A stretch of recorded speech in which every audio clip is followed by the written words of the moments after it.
Sometimes, some of them are swell and rock. Swell is a mixture of sand, dirt, rocks, and decay matter. Sometimes bits of metal, cloth, glass, and plastic could found mixed in soil. Hmm.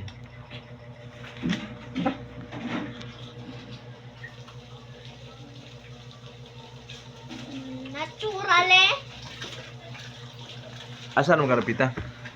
Asan man? bow.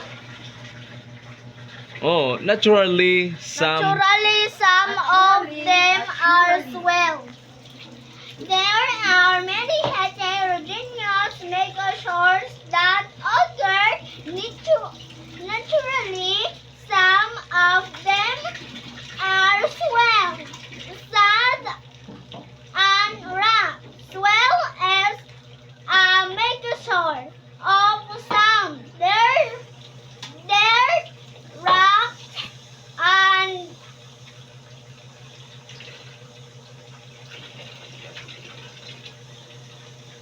kaya matter Asa man ba? sometimes Asa man? Decay. Decay na.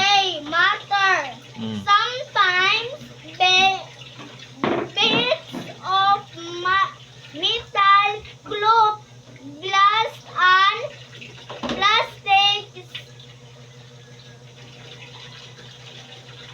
could be found mixed in soil. Sand is another example of a heterogeneous megashore. Aside from very fine grains of sand, a scap of the may contain Okay. Padayon.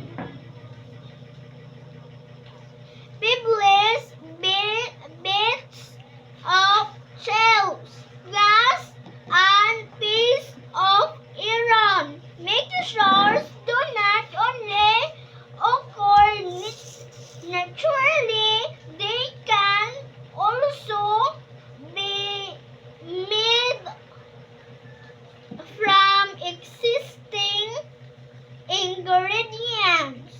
For example, a concrete mix as the following ingredients: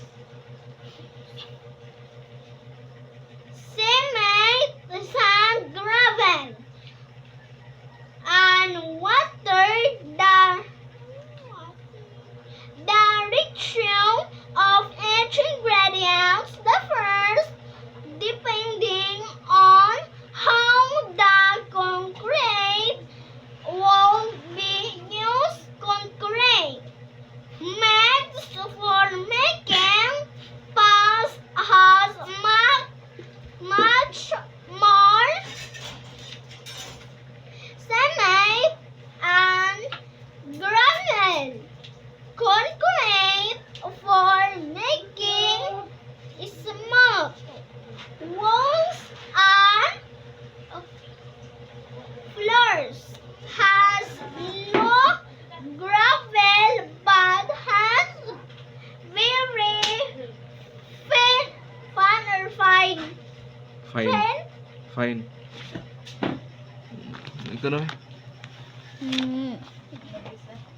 Fine sand. Kanang gagmay bang sand ba? Fine sand. Balas ng gagmay. Pino ba? Shiny pebbles of glass. Beads are sometimes mixed into concrete they use to make patterns on walls or floors. Most of the food you eat are also